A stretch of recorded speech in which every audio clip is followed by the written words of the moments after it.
Bonsoir tout le monde.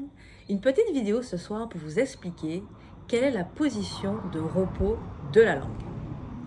La position de repos, c'est-à-dire où se place la langue dans la bouche quand je ne suis pas en train de parler ou en train de manger.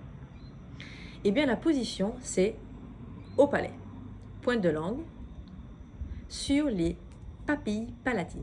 Afin de les repérer, on peut caresser le palais d'arrière en avant.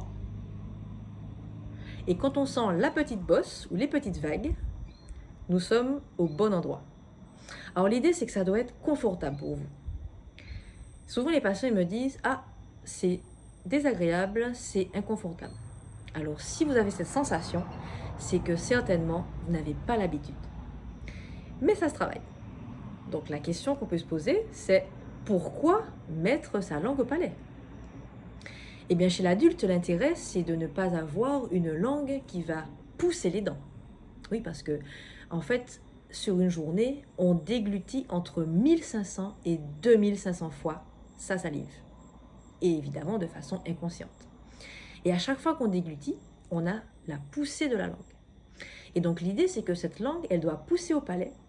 Et cette poussée au palais a une action au niveau des os du crâne et une action de pneumatisation au niveau des sinus, ce qui permet un meilleur drainage au niveau du nez et donc une meilleure respiration nasale.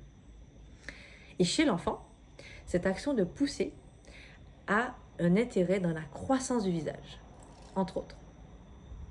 En fait, à chaque fois que la langue va pousser au palais, elle va permettre à l'os du visage de se développer.